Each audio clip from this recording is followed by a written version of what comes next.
am Shandon. I come from St. Mary's Affiliates Credit Union. I am the SEG and marketing coordinator for us.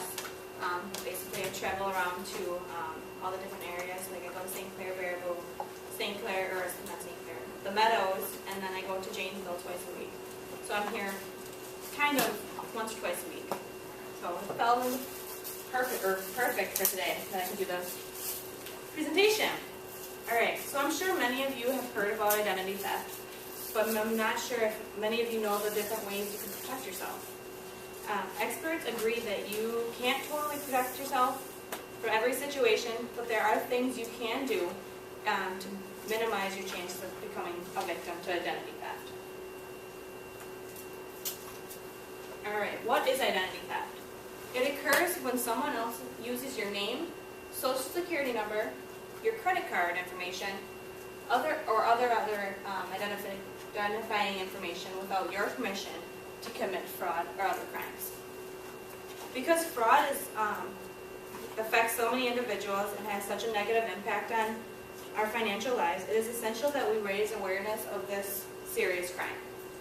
Many victims don't even know that their information has been hijacked until they see stuff on their credit card statements popping up, and sometimes it's too late by then. Or they get harassing phone calls from debt collectors as well. All right. So there's another type of fraud that's out there. It's called friendly fraud, and that's basically where you know the thief. The fraud can be committed by a family member, friends, roommate, housekeeper, your friends of your children, repairman, babysitter, and even a coworker. So what can you do to make sure you're safe from friendly fraud? Basically, you just hide your wallet, purses, checkbook, your account card, all your account information. Don't leave your wallet or purse in clear view of anyone. Review your statements monthly for all charges, no matter what. I know I don't go through my statement every month, but I should. But that's a great way to get rid of identity theft. And don't write your PINs on the back of the card. A lot of people do that just to remember them. Don't have them on the back of your card. Don't leave your passwords out by your computer. Shred your receipts, your statements, and any voided checks that you write that were no good. And then use verified by Visa or MasterCard. What that is MasterCard and Visa have, I guess, brought this program where you can set up a password for online transactions. And basically, this is important for if you don't use your card to do any online transactions. You set this password up so if your card does get stolen and they try using it online or really anywhere online, it pops up a password and they won't know your password. So that protects you from identity theft as well. And I believe both of those are free of charge to activate, because if you're a Visa holder or a MasterCard holder. Is that for like any online? Like you can order something online? Yep. So when you hit, when you go to shopping and then it asks you for your information, they can put your information in. But when you hit order or submit or whatever, they'll pop up a password. Okay. And the password obviously use something that they will not know. Okay. And then they won't be able to use it. They won't be able to use your card online. Alright, so some identity theft statistics. 2.6 million Americans have fallen victim to some form of identity theft in the past 10 years. This number is increasing yearly, with 279,156 people being victims in 2011. Experts also say that the number of identity theft causes have been doubling every year since 2000. The cost to financial institutions is about $48 billion. Consumers, you guys, pay out about $5 billion out of pocket. According to Gartner, who is a research group, every 60 seconds, 18 or 19 people fall victim to identity theft. That means within the next hour, 1,080 people to 1,140 people will have their identity stolen. And more information can be found at FTC Identity Theft. That was back in February 2012. All right, so who is most vulnerable? Although identity theft can happen to anybody, Many times they go after the older people. People that have have a whole bunch of savings, or they don't know that people can call and be like, hey, we're part of this group, will you give us your credit card information? They don't know. So basically, the older is at the most vulnerable, but it can happen to anybody. So the ways to take precautions is when the clerk asks to see the back of your credit card, or to run the credit card when you don't use it, give them your driver's license as well. That way they can see that you're the person, see your name on it, and see the signature. That way it can help prevent people just giving their credit cards without anybody. They can just sign, basically, your name. Don't leave any of your receipts behind. Take them home and shred them. And don't give out your personal information without asking, why do you need it? Like, I know people call and they're like, can I have your credit card information? Make sure you ask why. It's very essential. It could save you over the phone theft. All right, so identity theft can impact the victim's credit record. It can cause them to lose their jobs. They can be denied future loans. And it takes several months to clean up the mess, the financial mess. It is estimated that $500 on average it takes to deal with identity theft, and about 30 hours or more to resolving the problem. I'm sure not many of you, senior doctors and nurses, don't have that kind of time. I don't. So just be aware, it does happen. All right, so how do they get your information? Identity thieves can get about anywhere. From your computer, hacking your computer to get your personal information or your medical records, stealing your wallet or purse, stealing your mail, which contains like your tax information or your social security numbers. They can even dumpster dive for your receipts or just paperwork in general. Shoulder surfing at ATMs, which is where they walk by and they just see what your PIN number is. And they can also fill out changes of address in your name that diverts the mail to go to them instead of you getting their bills, basically. They can do anything. Also, phishing the internet. I'll go on to the next slide what phishing is, if you don't know the term. Alright, so technology has many advantages, don't get me wrong, but it also leaves the door for new and improved scams and fraud. Be familiar with the ways crooks try to trick you into giving them your personal information over the computer. Spamming. Basically what spamming is you're sending unsolicited email extensively to multiple mailing lists. What you see where if you get an email and then you have this random person's email in there as well that you have no idea, that's what spamming is. Spoofing, creating a replica of a legitimate web page to fool you into submitting personal, your financial, or password data. And phishing, which is basically luring victims to a fake website through spam. You can see the current scams at antiphishing.org. I recommend going there just because you can see all the websites that are not for real, that are not affiliated with an actual legitimate website. So it's antiphishing.org. Alright, so beware of phishing attacks. Basically, you'll receive Dear Visa Customer or Dear Friend, a very generic greeting. They also ask you to refer to an urgent problem. States that your account will be shut down unless you reconfirm your billing address, and urges you to click a link within a message that you were not expecting. So those could be a phishing attack, and not always means that, but a lot of times it is.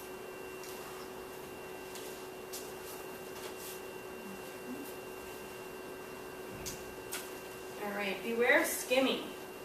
Skimming is yet another reason why you need to review your credit card statements and report any transactions you did not take. Here's how skimming works. The thief swipes your card through a handheld device, which is kind of the one on the right, what it looks like, over an ATM. The device gathers your information, so your name, your account number, your expiration date, and the security features on the back, the 3-digit code that a lot of people ask for, off the magnetic strip on the back of the card. The thief then copies the security information onto a fraudulent card and then sells it to a counterfeiter.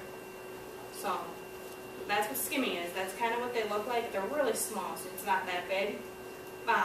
But you watch for irregular devices on ATMs that might look slightly different color than the actual machine. Perhaps the ATM looks different than the last time you used it. And if so, make sure you report it to the bank that is the ownership of the ATM. That way they can go out there and just check it out. Maybe it's not, maybe it is. You can save a lot of people from identity thefts. Alright, so what do cooks do with your information? Unfortunately, if you can use your card over the internet or over the phone, so can a crook.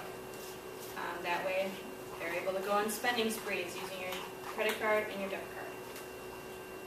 Crooks can also, like I said, change your mailing addresses so that you don't get their statement, and basically you can ring up charges that you will never know about until you finally get a statement.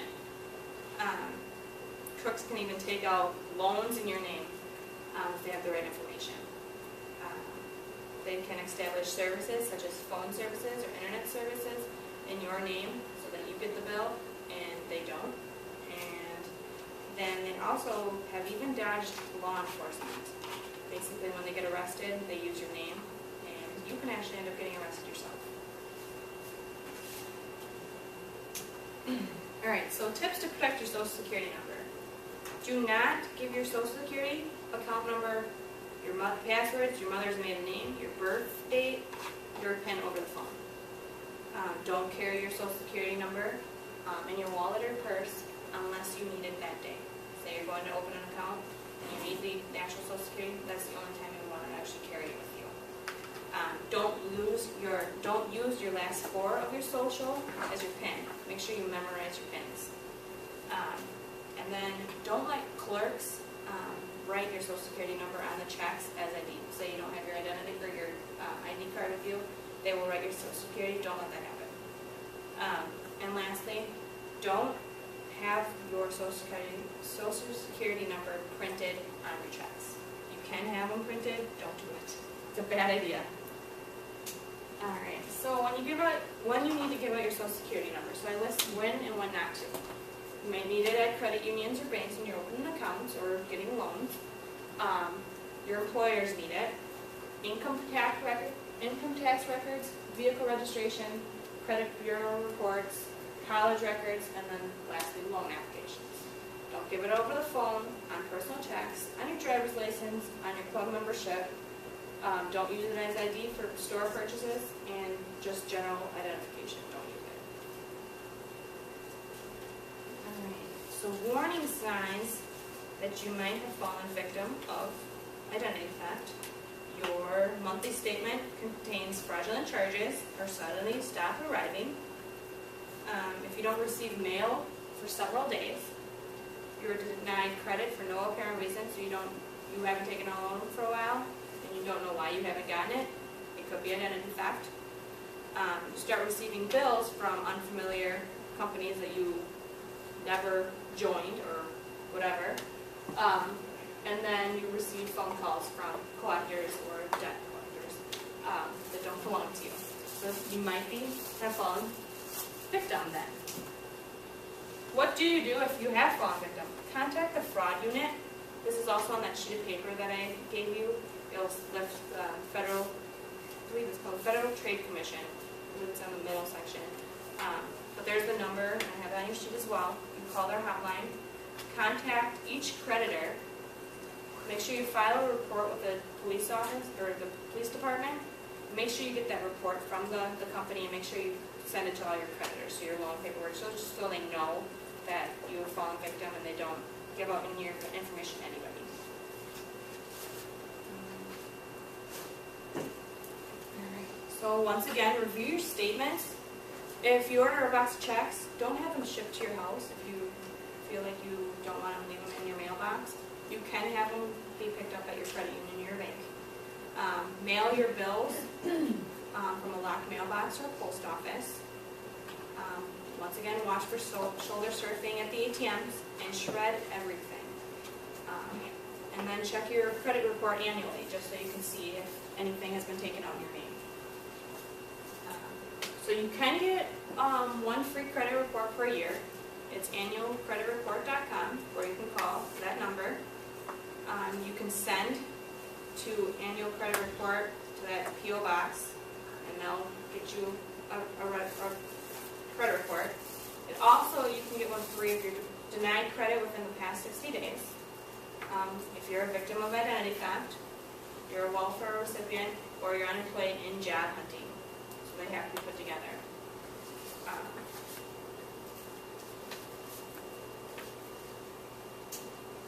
And these are the big three. There is a ton of agencies, don't get me wrong, but these are the big ones that a lot of people know. The big three are Experian, Equifax, and TransUnion. Those are also on your sheet listed.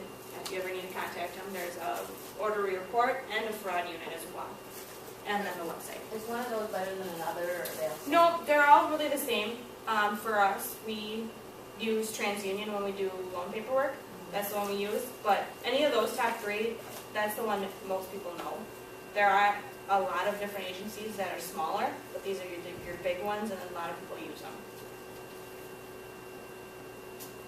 And then for more resources, you can contact the Federal Trade Commission.